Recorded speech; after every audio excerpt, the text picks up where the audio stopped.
Monsieur Pierre Bahuel, bienvenue. Merci. Content de vous avoir comme invité aujourd'hui. Comment est-ce qu'on peut vous présenter pour nos téléspectateurs? Merci de l'invitation d'abord et très heureux d'être ici à Bizerte. C'est vraiment un plaisir. Je suis océanographe et je dirige une organisation qui s'appelle Mercator Océan, qui est basée en France, qui est une organisation européenne. Allons step by step. Alors, océanographe, c'est quoi exactement? Océanographe, c'est connaître les océans. Et moi, ce que j'aime, c'est raconter. Ouais, je suis un scientifique, je suis ingénieur, je suis chef d'entreprise. Mon but, c'est d'expliquer l'océan. Parfait. Mercator Océan. Mercator Océan, c'est une organisation qui fait de la prévision de l'océan. C'est comme la prévie météo, mais c'est pour l'océan. On prévoit l'évolution des courants, de la température, de l'acidité, de la glace s'il y a de la glace, de l'oxygène, du niveau de la mer, etc. Et on est capable de modéliser ce qui s'est passé dans le passé et de faire des prévisions dans le futur, de regarder ce qui se passe jusqu'au fond et d'expliquer tout ça. L'intérêt s'accrut pour les océans ces dernières années. Tant de réunions sont déroulées, tant de mouvements politiques, mais dans la pratique, est-ce vraiment nos océans sont en danger?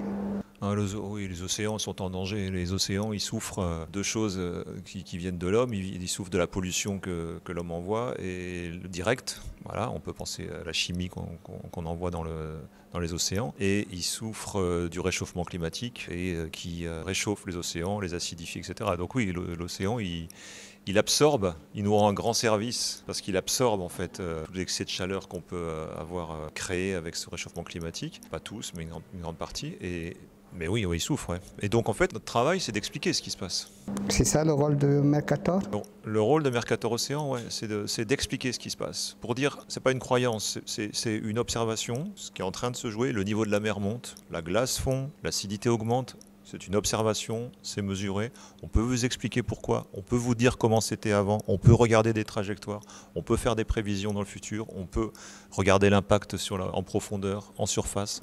On peut parler du Pacifique, de la Méditerranée, de la Baltique, on peut aller sur la côte, on peut aller dans le grand large, avec un super logiciel, c'est ça notre métier, c'est ça qu'on fait. On a fabriqué une sorte de jumeau numérique du vrai océan, dans lequel on peut trouver ces informations-là et on peut interroger, on peut jouer avec cet objet. Vous avez une cartographie globale du monde, des océans dans ce monde. C'est quoi les points noirs essentiellement dans ces océans? Donc c'est une cartographie tridimensionnelle, c'est-à-dire qu'on a le fond de l'eau et puis on peut remonter dans le passé et faire de prévisions. Les points noirs, je vais vous prendre un petit peu à revers. Évidemment que la mer monte, la glace fond, mais ça, tout le monde le sait. Il y a de la pollution massive, et donc il y a une biodiversité qui souffre parce qu'il y a des vagues de chaleur qui sont comme l'équivalent d'un incendie dans l'eau, donc qui créent du stress énorme sur les espèces marines, et puis il y a de la pollution, etc. Mais mon point noir à moi, celui que j'ai envie de mettre en valeur là, c'est le défaut de connaissance qu'on a à nous. C'est-à-dire, on habite sur une planète qui est couverte à 70% d'eau. Notre survie, ou notre bien-être, comme on veut, dépend de l'océan. Voilà. Ça dépend de l'océan. On ne peut pas vivre sur cette planète sans avoir un océan en bonne santé. On ne peut pas vivre longtemps comme ça. Donc il faut, nous, qu'on ait conscience de ce qui se passe. Et il y a tellement de citoyens sur cette planète qui n'ont pas accès à cette connaissance, qui ignorent totalement ce qui est en train de se passer. Ça, c'est pour moi le point noir majeur. Après, il y a ceux qui savent et qui ne font rien. Il y a ceux qui savent et qui prennent des décisions qui ne sont pas à la hauteur. Mais au moins, ma mission, c'est de faire en sorte que tout le monde sache, en tout cas le plus grand nombre sache ce qui se passe, arrive à apprécier ce qui va se passer si on prend telle décision et comprenne la situation. Sortir un débit d'informations et votre rôle, c'est planifier comment faire fructifier au maximum et communiquer surtout de la plus belle manière avec ces données. C'est ça, je fais un lien entre la science, des chercheurs, des super experts, des satellites, des ordinateurs, des lieux où on est des infrastructures capables de générer de la connaissance. Ça, c'est très bien. C'est très très fort, c'est très riche d'informations. C'est réservé à une certaine élite capable d'aller là. Moi, je fais le lien entre ça et la vie d'un politique qui prend une décision pour son pays ou pour un continent, d'un citoyen qui prend une décision pour sa propre vie dans sa journée, acheter ou pas une bouteille en plastique. Et il faut qu'ils comprennent le lien entre les deux. Ce que j'ai compris, ce qui ressort du forum d'aujourd'hui, c'est que la problématique ne peut se résoudre de façon unilatérale. Il faut, comme union des efforts, il faut vraiment un effort et un engagement général Est-ce que Mercator elle a tissé des relations avec la société civile, avec des partenaires pour renforcer sa situation? Mercator, oui, d'abord c'est très juste ce que vous dites, c'est que la situation, elle ne peut se construire que si on invite tous les partis autour de la table. L'avantage de cette information numérique dont je parle, c'est qu'elle est capable d'agréger de la connaissance assez facilement, et on le sait très bien, on a tous un téléphone, et de la partager ensuite très facilement, très librement. Donc ça permet d'aller inviter tout le monde et de parler un même langage, et donc des financiers et des scientifiques, des politiques, des citoyens comme nous, vont pouvoir avoir la même information et comprendre ce qui est en train de se jouer. Maintenant, ce que fait Mercator, c'est donc de partager ça. Tout ce qu'on fait, c'est construit par collaboration. Donc on a un réseau au niveau, on a un réseau qui nous est confié par la Commission océanographique intergouvernementale des Nations Unies, de l'UNESCO, qui nous a donné le mandat d'aller développer des liens dans tous les pays pour que chaque pays, même celui qui est un peu caché au fond là-bas, qu'on arrive à le ramener sur ce réseau. Celui qui a une information sur l'océan, et tous dans le Pacifique par exemple sont très très forts sur la connaissance de leur océan, peut partager et nourrir un réseau mondial de connaissances qui est en fait cette super plateforme numérique qui est un jumeau numérique. Et on rajoute une autre chose à ça, c'est que pour vérifier que cette information-là, elle va être soutenue, elle va être librement partagée, qu'elle appartient à tout le monde, que c'est un bien commun. On est en train de changer la gouvernance de Mercator Océan pour en faire une organisation intergouvernementale et inviter les États qui le souhaitent, à venir à la gouvernance de cette organisation-là pour gérer ensemble ce bien commun qui est la connaissance numérique partagée de ça.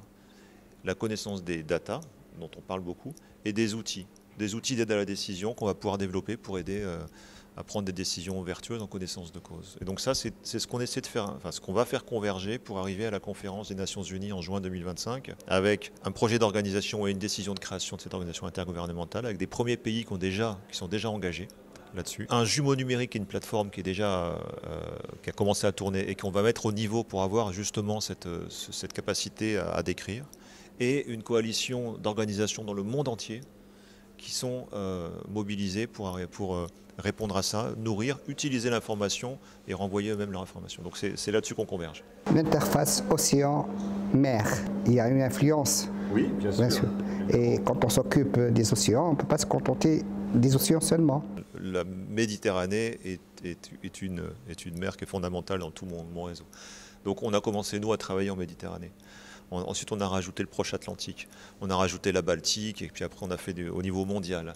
Mais on va travailler. Et c'est intéressant ce que vous notez, parce que bon, la Méditerranée est vraiment complètement dans notre système, mais celui qui veut faire quelque chose sur le golfe de Gabès, par exemple, et qui a la capacité à aller développer son propre système local de modélisation numérique, un petit jumeau numérique, parce qu'il est très fort dans sa connaissance de ce lieu, qui est très spécifique, il connaît exactement chaque rocher, ce qui s'y passe, chaque courant, il va être capable de faire ça, ce sera la meilleure équipe certainement pour faire ça, et le connecter à une version Méditerranée, elle-même connectée à une version monde.